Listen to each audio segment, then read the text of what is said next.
शुरू कीजिए दीदी। बोलो श्री प्राणनाथ प्यारे की जय। बोलो श्री सतगुरु महाराज की जय। सर्व सुंदर साथ की जय। प्रणाम जी सुंदर साथ जी। कारी कामरी रे मोको प्यारी लागी तू। कारी कामरी रे मोको प्यारी लागे तू।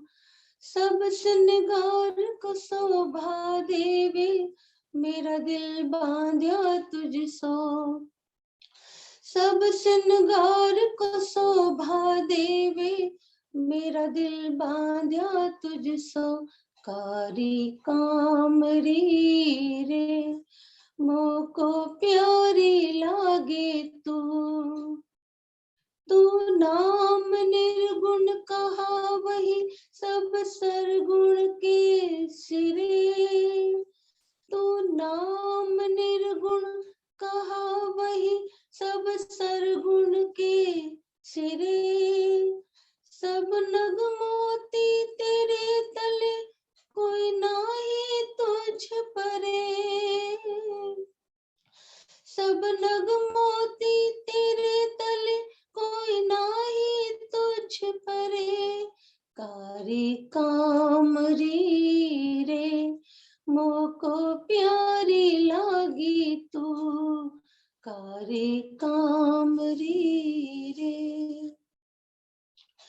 कामरी पहरी ब्रज बधू और सुंदर वर्षाम। कामरी पहरी ब्रज वधू और सुंदर वर्षाम। भी पहरी मोहम्मद ने और पहरी इमाम। भी पहरी मोहम्मद ने और पहरी इमाम। कारी कामरी रे मोको प्यारी लागी तू। सब सिंगार को शोभा देवे मेरा दिल बांध्या तुझसो। कारी कामरी रे मोको प्यारी लागी तू। मोल नहीं इन कामरी को या कुलीना सके को। मोल नहीं इन कामरी को या को लेना सके को। मोमिन कहे सुले वही जरूर अरस की हो। मोमिन कहे सुले वही जरूर अरस की हो। कारी कामरी रे मोको प्यारी लागी तू। कारी कामरी रे। हमारे ताले मिले लिखी कलाम। हमारे ताले मिले लिखे कलाम। श्री मोहम्मद कहे सब दूनी को प्यारी हो सी तमाम।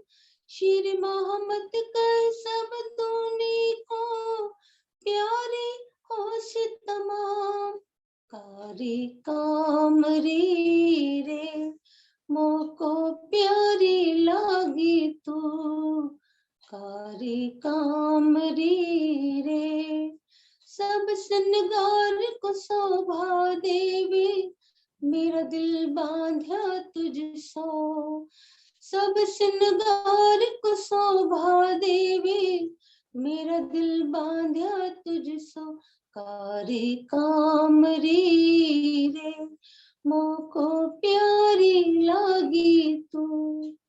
बोलो श्री प्राणनाथ प्यारे की जय। बोलो श्री सदगुरु महाराज की जय। सभी सुंदर साथ जी के चरणों में कोटान कोट प्रणाम जी। प्रणाम जी। धन्यवाद दीदी।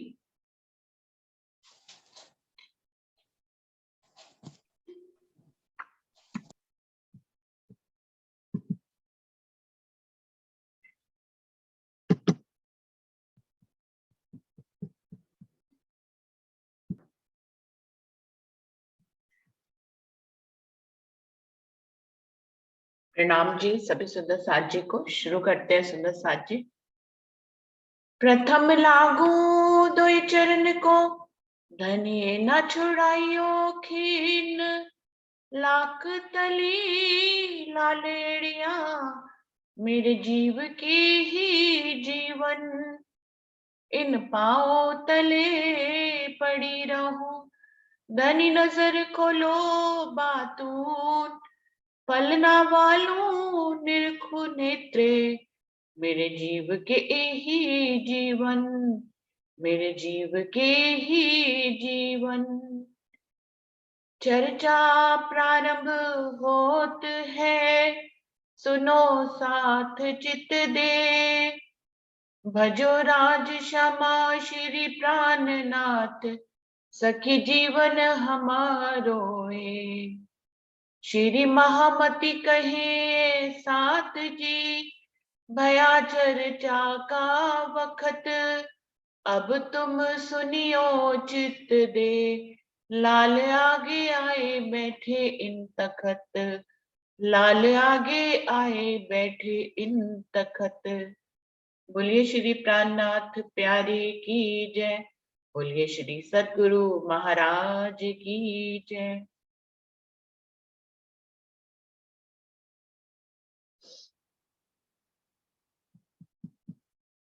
सुंदर साथ जी, जो कल के प्रसंग पे जहां पे छोड़ा था, अभी श्री बीतक साहब वाणी का दूसरा ही प्रकरण चल रहा है, जिसके हम लोगों ने कल 5वीं और 6ठी चौपाई पढ़ी थी। और श्री कृष्ण का जो राज्य का पहला दिन है, राज्य महाराज श्री कृष्ण के तन में आए हैं अपने आवेश स्वरूप से, अक्षर की आत्म और धनी का जोश, और 11 साल 52 दिन वहां पर लीला करते हैं। आगे अभी रास की लीला में जो धनी का दूसरा दिन है, वहां पर राज्य महाराज हम सबको लेकर पहुंचेंगे। तो पहले 11 बरस और ऊपर 52 दिन, काल माया ब्रह्मांड में खेले मिल निज जन। अपने ही सुंदर साथ के साथ, अपनी ही ब्रह्म सृष्टियों के साथ 11 साल 52 दिन का जो पहला दिन है धनी का, जिसमें ब्रज में धनी अपनी परम धाम की ब्रह्म सृष्टियों के साथ प्रेम की लीला करते हैं और अक्षर को ये लीला दिखाते हैं। तो इस प्रकार से दोनों की इच्छा यहाँ पर पूरी हुई, थोड़ी थोड़ी, कि सखियों को अक्षर का खेल देखने को मिल गया, और अक्षर को धनी और रूहों के बीच में कैसी प्रेम की लीला होती है उसका यहाँ पर देखने को उनको मिला ब्रज में। अभी सभी सखियां जो है, जितनी भी लीलाएं हुई, सभी राक्षसों को मारा, उनका वध किया और सबको मुक्ति दी यहाँ पर धनी ने, और इंद्र के मान को भंग किया, गोवर्धन लीला करी। इस प्रकार से धीरे धीरे सबकी आयु बढ़ने लगी। सखियों के विवाह हो गए, उनके बच्चे भी पैदा हो गए, और राज्य की उम्र भी धीरे धीरे बढ़ने लग गई इस प्रेम लीला में।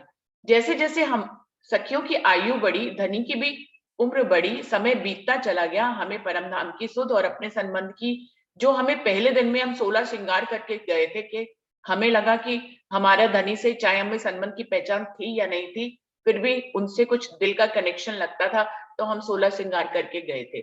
धीरे धीरे उम्र बढ़ने के साथ हमें धनी से वो प्रेम नहीं रहा पहला वाला। हमारा प्रेम जो है अपने परिवारों में ज्यादा हो गया, अपने बच्चों में ज्यादा हो गया, अपने जो काल माया के ब्रह्मांड के रिश्ते थे उनमें हमारा प्रेम बंटने लग गया, और धनी से हमारा प्रेम धीरे धीरे कम होने लग गया। लेकिन धनी को तो हमसे प्रेम हमेशा से उतना ही था, उनको तो पूर्ण पहचान है, वो तो स्वयं ही अपने हुक्म से, अपनी इच्छा से इस खेल को अपनी सखियों को दिखा ही रहे हैं, तो धनी को तो पूरा प्रेम वैसे ही था। जबकि धनी कहते हैं कि अब जब उनका जन्मदिन आने वाला होता है, वो सखियों को कहते हैं कि हमें तुम रात्रि में आना, और हम लोग पूरी रात्रि जो है वो रास लीला करेंगे। ऐसे में सखिया जो है वो राज्य को मना कर देती हैं कि नहीं नहीं, अब तो हम लोकलाज मर्यादा से बंधी हुई हैं, हम कैसे आपके साथ रात रात भर जो है रासलीला खेल सकते हैं, हमारे परिवार से हमें आने नहीं दिया जाएगा और हमको भी नहीं अच्छा लगेगा। तो इस तरह से जब बातें करते हैं मायाविक, तो धनी समझ जाते हैं कि अभी जो है इनके अंदर माया का रंग चढ़ने लग गया है। 52 दिन, इसके 11 साल पूरे हो चुके थे और 52 दिन तक धनी और सखियों के बीच में वियोग रहता है, एक दूसरे से नहीं बोलते हैं। धनी चाहते थे कि वो लोग रासलीला खेलने आए, लेकिन सखियां खेलने नहीं जाती हैं। तो इस प्रकार से 52 दिन का वियोग सा भी रहता है, क्योंकि ये खेल है सुंदर साथ जी, इसमें सुख और दुख दोनों ही आते हैं। तो इसी प्रकार से ये एक 52 दिन का वियोग, छोटा सा वियोग है, लेकिन यहाँ पर धनी ने दिखाया।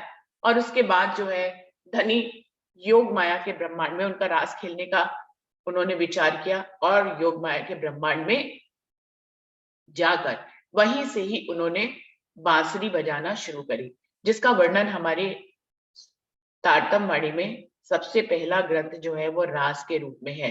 रास में पूरा अच्छी तरह से चित्रण करके बताया है, जो आज तक इस ब्रह्मांड में जिस रास के बारे में कोई नहीं बता पाया, क्योंकि उस रास तक तो कोई पहुंचा ही नहीं था। जितनों ने भी वर्णन किया वो प्रतिबिंबित रास का वर्णन किया, जो कि आगे उसका वर्णन आएगा। वहां जाकर योग माया के ब्रह्मांड में धनी जो है नया श्रृंगार करते हैं, नई सामग्री होती है। ये कौन सा है? ये योग माया के ब्रह्मांड में जो केवल ब्रह्म है, यानी कि बुद्धि का स्वरूप, जो अक्षर की बुद्धि का स्वरूप है, वहां पर ये रासलीला खेलने के लिए धनी ने वहीं पर जाकर नया श्रृंगार किया और अपनी योग माया शक्ति से सारा नया वृंदावन बनवाया। और वहीं से जब धनी बांसुरी बजाते हैं तो पूरे ब्रह्मांड में उस बांसुरी की लहर जो है फैल जाती है, सबको अति सुंदर और मनमोहनी लगती है। धनी सखियों के नाम ले लेकर उस बांसुरी में बुलाते हैं। जो सखी जहां जैसी होती है, इतनी आकुल और व्याकुल हो जाती है उनके प्रेम में अपने नाम को सुनकर, कि सभी सखियां जो है जिस भी अवस्था में होती हैं, वो उसी अवस्था में उसी समय ही जो है काल माया के ब्रह्मांड से योग माया में धीरे धीरे पहुंचने लग जाती है। उस समय को जो है गौपद बख्श के समान कहा गया। ये काल माया का ब्रह्मांड, ये भव सागर इतना गहरा है, इतना बड़ा है, इसको कोई पार ही नहीं कर पाया आज तक। लेकिन ब्रज की सखियों ने धनी के प्रेम में, कृष्ण के प्रेम में, ऐसा वर्णन किया गया भागवत में कि कृष्ण के प्रेम में उन्होंने इसको गौपद बख्श के समान पार कर लिया।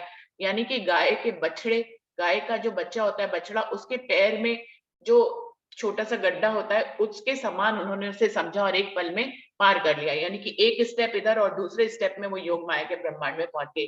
ये क्या हो सका? ये सिर्फ प्रेम के बलबूते पे हो सका। वरना आज भी हम अगर अपनी बीतक को देखते हैं, हम सब दुनिया में कितना परिवार और अपने समाज से बंधे हुए हैं। हम चाहे भी इस काल माया को ब्रह्मांड में छोड़ना, पहली बात तो किसी के दिल में ऐसी इच्छा ही नहीं आती है ब्रज की तरह कि वो काल माया के ब्रह्मांड को छोड़ के योग माया के ब्रह्मांड में जाए, ऐसी इच्छा भी नहीं होती है।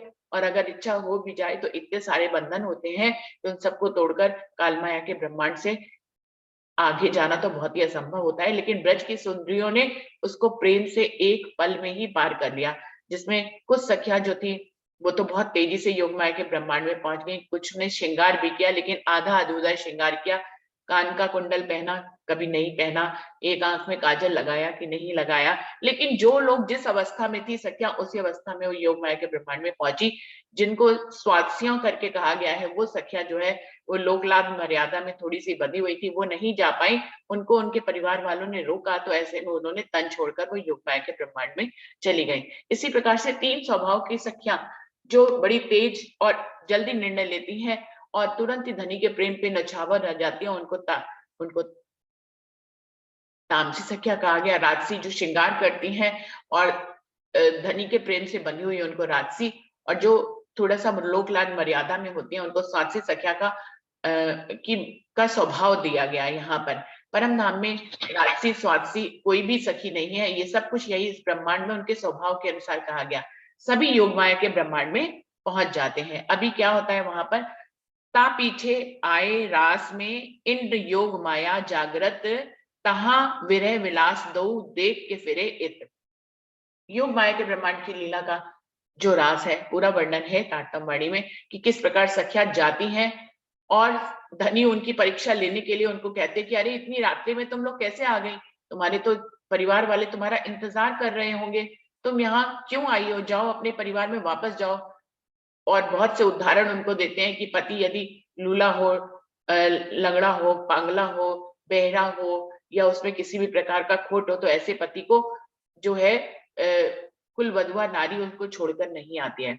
तब धनी ये सारी ऐसी बातें सुनकर सखियां उनके जवाब में कहती हैं कि आपने तो खुद ही कहा है, शास्त्रों में कहा है कि ऐसे पति को नहीं छोड़ना चाहिए, और हमारे पति तो सर्वगुण संपन्न है, यानी कि आप ही हमारे आत्म के धनी हो और हम आपकी आत्मा से बंधे हुए, आपके हृदय से बंधे हुए हैं, हमारा और आपके संबंध। तो यहाँ पर हमें योग माया के ब्रह्मांड में ये इन बातों से पता लगता है कि उनको संबंध की पहचान हो गई, लेकिन घर की पहचान अभी भी नहीं हुई थी। तो क्या कहती है कि हमारे पति तो सर्वगुण संपन्न है। जब रोग वाले पति को छोड़ना धर्म नहीं है, तो बड़ा सर्वगुण संपन्न पति को छोड़ना कैसे धर्म हो सकता है। तो धनी की परीक्षा में वो सारी सखियां पास हो जाती हैं, और फिर धनी उन्हें पूरा वृंदावन घुमाते हैं, और उसके बाद जो है रासलीला शुरू होती है।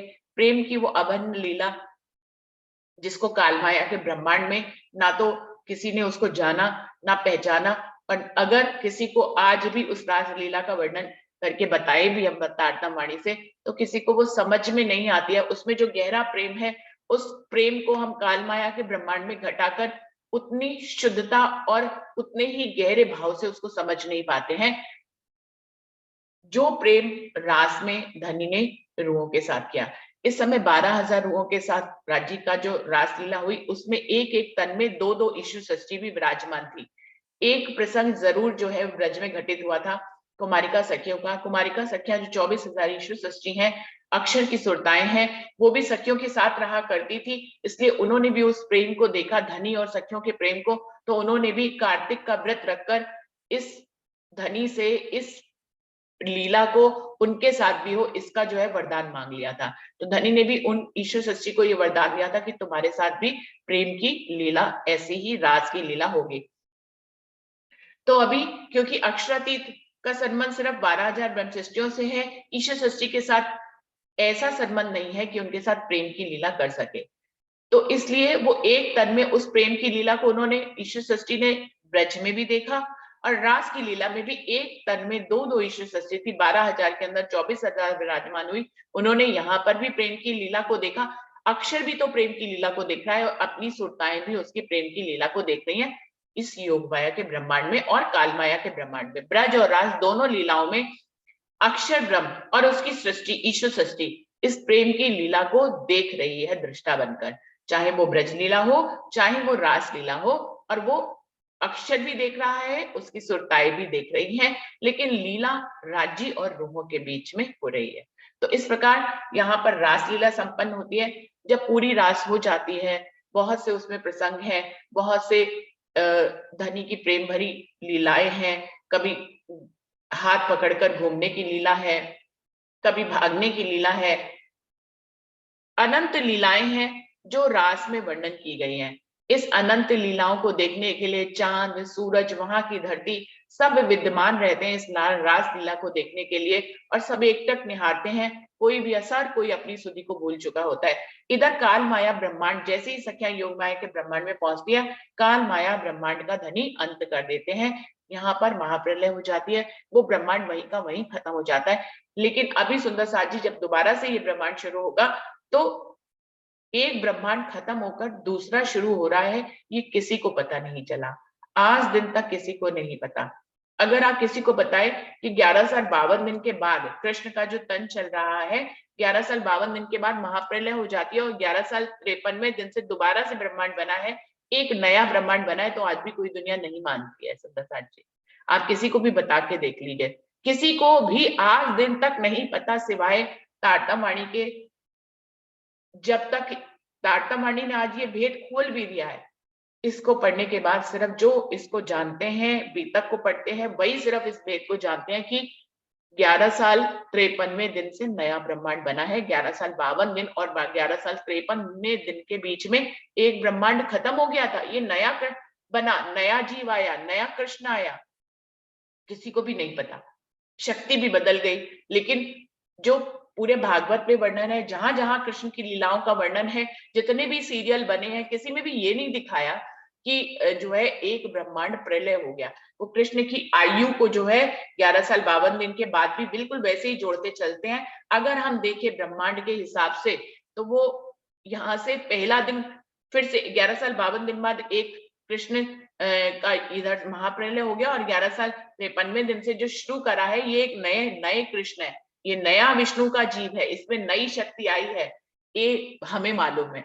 लेकिन ऐसा आयु के रूप में नहीं जोड़ा जाता, उनकी आयु वहीं से ही जोड़ते हुए चलते हैं। तो सुंदर साथ जी इधर काल माया के ब्रह्मांड का प्रलय हो जाता है और योग माया के ब्रह्मांड में रासलीला संपन्न होती है। पूरी रास खेलने के बाद धनी जब देखते हैं कि मेरी सखियां जो है वो अपने प्रेम में उनके श्रृंगार को अपने हाथों से जो उन प्रेम में मगन होकर खेलने लग जाती हैं सखियां जो है, और उनके उनके श्रृंगार इधर उधर हो जाते हैं, तो धनी अपने अपने हाथों से कभी उनको चुनरी पहना देते हैं, कभी उनको टीका उनका ठीक कर देते हैं, कभी उनकी चोटी बना देते हैं। सखियों के मन में थोड़ा सा अभिमान आता है कि धनी तो हमारे बस में हो गए हैं। ऐसे में उनके अभिमान को खत्म करने के लिए धनी अपने जोश को जो है कृष्ण के तन से वापस खींच लेते हैं। जैसे ही जोश वापस खींचता है कि अक्षर ब्रह्म को भी सुधि आती है और सखियों को भी कृष्ण का तन जो है वो दिखना बंद हो जाता है। जोश खींचते ही कृष्ण का तन दिखना बंद हो जाता है। सखियों को लगता है कि श्री कृष्ण कहाँ चले गए, हमारे आत्म के धनी कहाँ चले गए। ऐसे ही अक्षर की आत्म भी चौंक जाती है कि अरे मैं कौन सी लीला देख रहा था, मैं कौन सी सखियां थी, कौन सा बन था जहां मैं लीला देख रहा था। जब उसको तब समझ में आता है कि वो तो अपने ही योग माया के ब्रह्मांड में केवल ब्रह्म में ये लीला चल रही है जिसको वो देख रहा था। दोनों ही हो जाते हैं। उस विरह का वर्णन भी रास में पूरी तरह से किया गया है, किस प्रकार सखियां व्याकुल हो जाती हैं, राधा जी व्याकुल हो जाती हैं। ऐसे में सब धनी को प्रसन्न करने के लिए कि अब हमें क्या करना चाहिए, वो उनकी ब्रज की लीलाओं को दोबारा से दोहराती हैं नाटक के रूप में।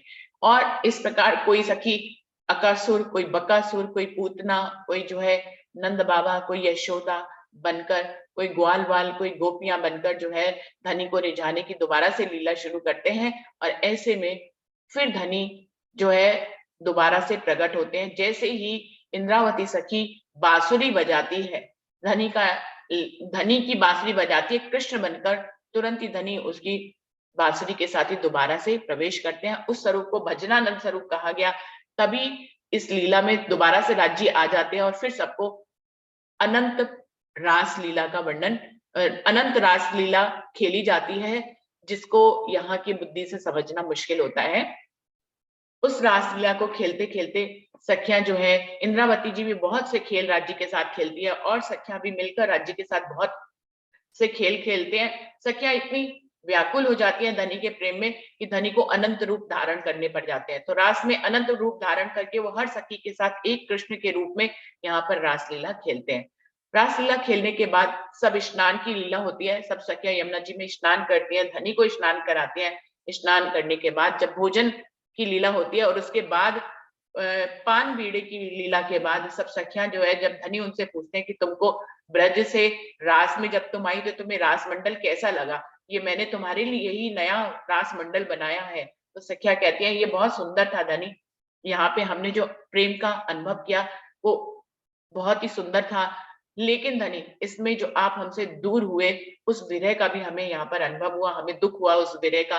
तो धनी ऐसे घर लेके चलिए जहां पर कभी भी वियोग ना हो हमारे और आपके बीच में, क्योंकि उस वियोग के पल से तो हम यही कहेंगे कि हमें ऐसा पल नहीं चाहिए जहां की हम और आप जुदा हो जाएं। ऐसा हमें खेल नहीं देखना है। प्रेम तो हो लेकिन विरह भी हो, तो ऐसे विरह को हमें नहीं देखना। धनी ऐसे घर ले चलिए जहां पर किसी ऐसी जगह हमें ले चलिए जहां पर हमारी और आपकी जुदाई ना हो। तो वो घर तो सिर्फ परमधाम में है जहाँ वाहिदत की भूमि है, जहाँ हमारा धनी के साथ अखंड निस्बत का संबंध है, जहां पर एक पल के लिए भी धनी भी चाहे हमसे जुदा होना तो नहीं हो सकते हैं। तो धनी सबको लेकर दोबारा परमधाम में हम सब जाते हैं। तो योग माया का ब्रह्मांड अक्षर ब्रह्म को, जैसे ही अक्षर की आत्म भी जो है हम अपने मूल परात्म में जागते हैं धनी के साथ, और अक्षर भी अपने मूल पर परात्म स्वरूप में अक्षर ब्रह्म में जागते हैं। और जब वो जागते हैं तो वो सोचते हैं कि अरे उन्होंने कितना सुंदर ब्रजमंडल देखा और कितना सुंदर रासमंडल देखा। उस रास को जब दोबारा से अपनी याद में कोई सुंदर मेमोरीज होते हैं तो हम उनको अपने हृदय में सजो लेते हैं। बिल्कुल ऐसे ही अक्षर ब्रह्म ने उस रास लीला को अखंड कर लिया, क्योंकि जैसे जैसे उस लीला को उसने दोबारा से याद किया, वो लीला उसके जो है बुद्धि में अखंड हो गई। ब्रज रास दो अखंड कर चेतन बुद्धि फिरे मन, ए ब्रह्मांड तीसरा जहां मोहम्मद आए रोशन। तो सुंदर साथ जी या ब्रज और रास दोनों को अक्षर ब्रह्म अखंड कर लेते हैं। ब्रज रास को जो है बुद्धि में अखंड करते हैं, उसका प्रतिबिंब जो है सबलिक ब्रह्म में पड़ रहा है और सबलिक का भी प्रतिबिंब जो है अव्याकृत में पड़ रहा है। ये प्रतिबिंब जो पड़ रहे हैं सुंदर साथ जी, इस प्रतिबिंब में जो है अव्याकृत ब्रह्म में जो वेद और वेद की ऋचाएं हैं वो इस लीला को देख लेती हैं और वो भी दिल में ये इच्छा करती है कि हमारे साथ भी ऐसी ही रास लीला हो।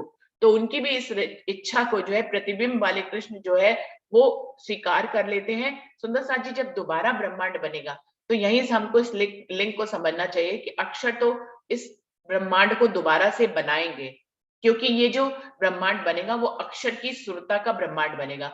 तो उन पूरा ब्रह्मांड वैसे की वैसे ही बन जाएगा, जितने लोग इसमें थे, कुमारिका सखियां, ग्वाल वाल गोपी, नंद बाबा, यशोदा और कृष्ण के रूप में जो नया विष्णु का जीव आएगा, ब्रह्मा विष्णु महेश भी नए बन जाएंगे, ये सारी लीला नई बन जाएगी। लेकिन 12,000 ब्रह्म सृष्टियां कैसे बनेंगी, क्योंकि वो तो अपने परम धाम वापस चली गई हैं, तो उनकी 12,000 की जगह को वेद ऋचाएं जो है वो पूरा कर देंगी। तो इस प्रकार से पहला ब्रह्मांड जैसा था बिल्कुल वैसे ही, किसी भी एक व्यक्ति की कमी नहीं रह जाएगी, बिल्कुल वैसा ही ब्रह्मांड दोबारा से अक्षर की सुरता का बन जाएगा।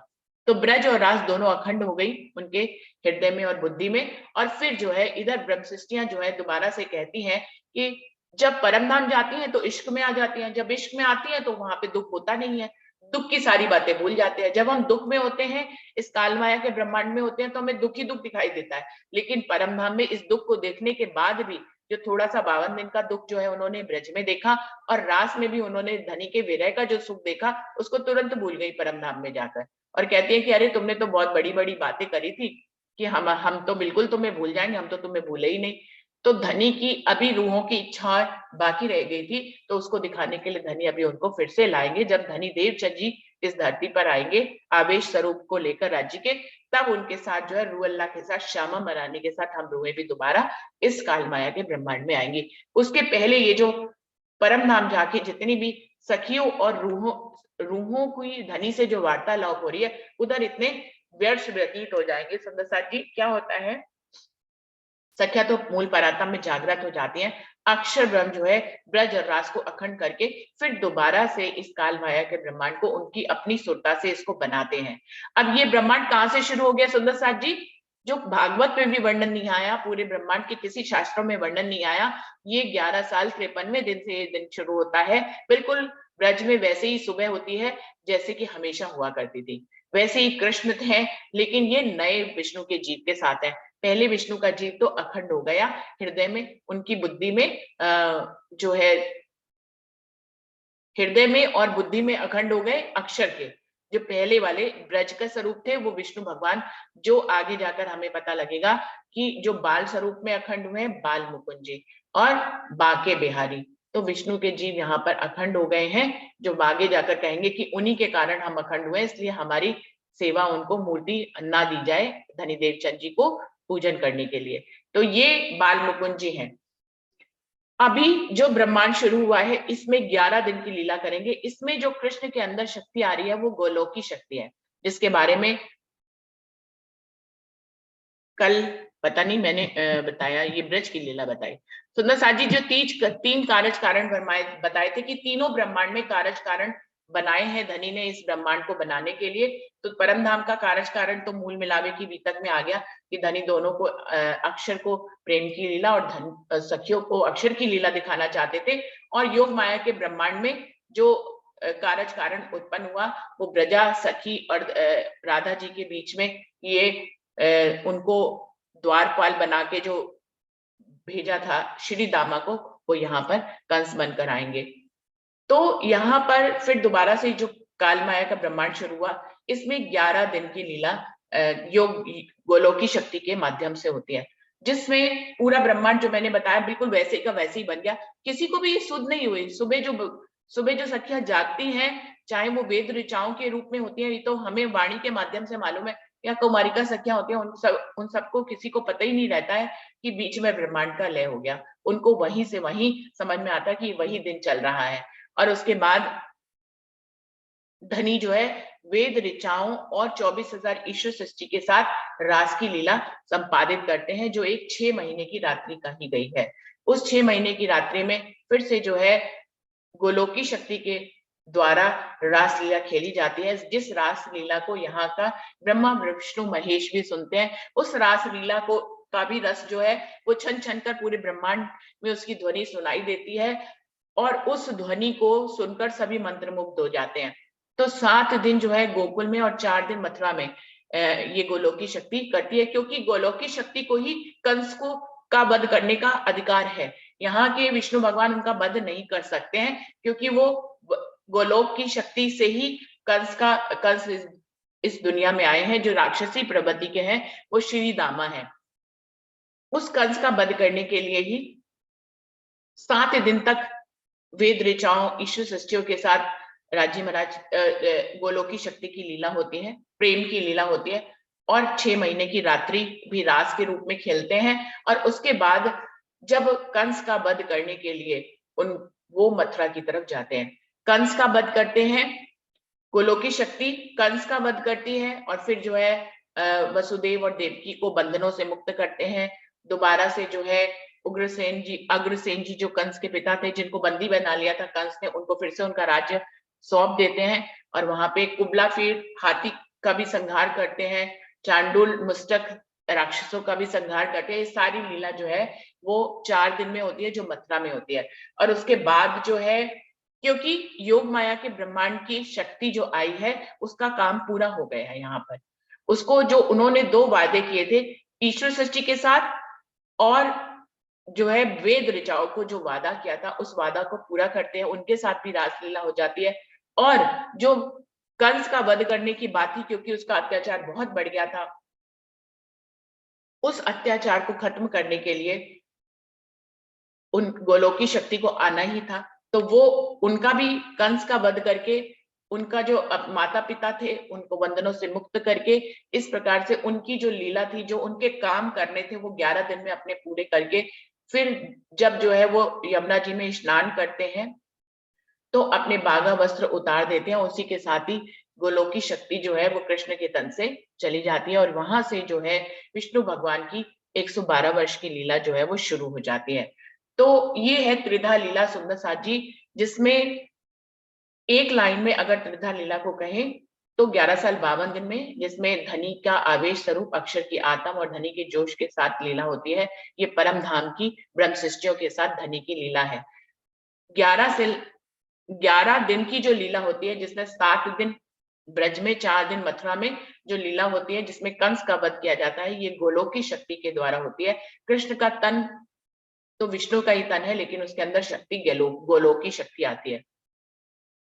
इस 11 दिन के बाद जो बाकी की लीला है, जो कृष्ण के तन के माध्यम से हो रही है, वो जो है विष्णु के द्वारा हो रही है, जो बैकुंठ में विष्णु निवास करते हैं। तो तीनों ब्रह्मांड, क्षर अक्षर और अक्षातीत, तीनों ब्रह्मांडों से 3 शक्तियां आकर इस लीला को संपन्न करती हैं, जो कि कृष्ण का तन एक ही दिख रहा है, लेकिन 3 जगह से, 3 ब्रह्मांड से शक्तियां आ रही है। एक शक्ति बैकुंठ से विष्णु भगवान की, दूसरी शक्ति योग माया के ब्रह्मांड से गोलोक की शक्ति, जो 11 दिन लीला करती है, और परम धाम से राज्य के आवेश की शक्ति, जो 11 साल 52 दिन लीला करती है। तो इस प्रकार से 11 साल 52 दिन की एक लीला, 11 दिन की एक दूसरी लीला जो गोलोकी शक्ति से होती है, और फिर बाकी की जो कृष्ण की उम्र जो शास्त्रों में लिखी है, बाकी की जितनी भी उम्र है, वो जो है विष्णु भगवान के माध्यम से होती है। ये विष्णु भगवान की लीला का भी के ऊपर बहुत से सीरियल बने हुए हैं, जिनको हम सब देखते हैं ज्ञान के माध्यम से, कि यही महाभारत संपन्न होता है इन्हीं कृष्ण के द्वारा, विष्णु भगवान रूपी कृष्ण के द्वारा, जो 16 कला संपूर्ण है के माध्यम से ये जो है महाभारत संपन्न होती है। और रुक्मणी से विवाह होता है, बहुत सी लड़ाइयां वो जीतते हैं, जिसमें बहुत सी उनकी रानियों के साथ उनको विवाह करना पड़ता है। तो इस प्रकार उनकी बहुत सारी रानियां हो जाती हैं। इन सब का वर्णन भागवत में आता है। तो ये हो गई कृष्ण की त्रिधा लीला, जो 3 शक्तियों के माध्यम से और 3 लोकों से, यानी कि क्षर अक्षर और अक्षरातीत से, तीनों जगह से ये शक्तियां आती हैं और सब अपने अपने काम पूरे करके अपनी अपनी जगह आती है। तो ब्रजराज दोनों अखंड कर दिए उनकी बुद्धि में अक्षर ब्रह्म की, और फिरे मन दोबारा से, फिर परम धाम वापस जाते हैं। ए ब्रह्मांड तीसरा, ये तीसरा ब्रह्मांड बन जाता है जहां मोहम्मद आए रोशन। अभी जो है हम लोगों ने जब बड़ा क़यामत नामा पढ़ा था, तो मोहम्मद साहब जो है, मोहम्मद साहब के समय तक की सारी जो है वो गिनतियों का वर्णन उसमें आया था कि वहां तक कितने वर्ष हो जाते हैं, और वहां पर फिर मोहम्मद साहब आते हैं दोबारा धनी को, क्योंकि इस ब्रह्मांड में आना है अपना संदेश देने के लिए। अभी सखियों की इच्छाएं पूरी नहीं हुई हैं, जो रास खेलकर दुख का अनुभव करके गई हैं, लेकिन अभी उनको फिर परम धाम जाकर वो उस दुख को भूल जाते हैं, और फिर धनी उनको इस काल माया के ब्रह्मांड में, क्योंकि ये दोबारा हम मौका मिला सखियों को कि उनकी इच्छा पूरी नहीं हुई, तो धनी दोबारा काल माया के ब्रह्मांड में उनको लेके आएंगे। जब काल माया के ब्रह्मांड में उनको लेके आना है, तो उससे पहले शास्त्रों में गवाही भी लिखवानी है। तो जब्राइल के माध्यम से फिर जो अक्षर की आत्म की धनी के जोश को लेकर अरब में आए मोहम्मद साहब के रूप में, और वहां पर उन्होंने कुरान राजी ने उतारा, अपनी गवाही लिखाई, जिसमें कयामत के सारे निशान लिखवाए, और परम धाम की ब्रह्म सृष्टि और राज्य के क्या संबंध है, उनके बीच में कैसा लीला होती है, धनी देवचंद जी की लीला, महराज ठाकुर की लीला, छठे दिन मोमिनों की लीला और 7वें दिन कायमी की लीला का पूरा वर्णन जो है उसमें धनी मोहम्मद साहब जी से कराते हैं। मोहम्मद साहब की लीला का भी वर्णन में हमें पता ही है कि किस प्रकार से मोहम्मद साहब जो है वहां पे शरीयत का वो मेराज के दर्शन करने के लिए धनी के जाते हैं। धनी उनको जब्राइल के जोश के माध्यम से दर्शन कराते हैं, जहां पर वो 90,000 हरफ सुनते हैं राजी महाराज से, और उन दर्शनों से उनको ये आज्ञा होती है कि इसमें से 30,000 तुम जाहिर कर दो, बाकी के 30,000 कोई पात्र मिले तो देखना करना हकीकत के वचनों को, और मार्फत के वचनों को तो मैं खुद ही आकर अपने हकी स्वरूप में आकर खोलूंगा। तो क्योंकि उन्होंने बसर करना सिखाया, बसरी स्वरूप उनको कहा गया, क्योंकि उस समय दुनिया के बीच में बहुत ही लड़ाई झगड़े और मारकाट का था, कोई भी इंसानियत नहीं थी। तो मोहम्मद साहब सबको जो है शरीयत के शब्दों से जो है उनको बसर करना सिखाते हैं, परमात्मा की पहचान कराने की कोशिश कराते हैं। तो इस प्रकार से मोहम्मद साहब का समय, जबकि उनकी आयु 63 वर्ष की थी, उसके भी वर्णन हम लोगों ने कयामत नामे में देखे, मार्फत सागर में देखे और सनंद में देखे कि किस प्रकार उनके जानकार लोग थे, तो कुछ लोग उनको मानते थे, कुछ उनकी बातों को नहीं मानते थे। वो बार बार कहते थे कि कल के दिन, फर्दा रोज के दिन जो है कयामत आ जाएगी, इसलिए अभी से अपने आप को उस कायमी के लिए तैयार करो। लेकिन उनकी बातों को कोई भी नहीं मानता था। तो सामने तो कई लोग उनको मानते भी थे, लेकिन पीछे से उनको जो है वो नहीं मानते थे और उनका मजाक बनाते थे। लेकिन उनके पास जो है जब्राइल था, जो इन बातों को उनसे कहलवाता था। तो मोहम्मद साहब जो है कायमी के दिन की बातों को पहले से ही कुरान में सबको बताते थे, जिसको कोई मानता था और कोई नहीं मानता था। उनका कहना था कि कल के दिन कयामत आ जाएगी, और वो उन्होंने पूरा इशारा धनी देवचंद जी की लीला का और महाराज ठाकुर की लीला का पहले से ही कुरान में कर दिया था। इस प्रकार से मोहम्मद साहब जी की भी लीला होती है, जो 63 वर्ष की है। धनी अपने ही धनी के स्वरूप में, जिनको बसरी स्वरूप कहा गया, धनी का खुद धनी अपने आवेश के माध्यम से, अक्षर की आत्म और जोश के माध्यम से, जो पहले दिन ब्रज में भी यही थे, रास में भी थे यही थे, और फिर मोहम्मद साहब के रूप में भी अक्षर की आत्म ही आ रही है। तो अभी राज्य का जो पहला, दूसरा और तीसरा दिन चल रहा है, इन तीनों में ही अक्षर की आत्म के ऊपर धनी का आवेश आया है, और साथ में जब्राइल फरिश्ता भी है।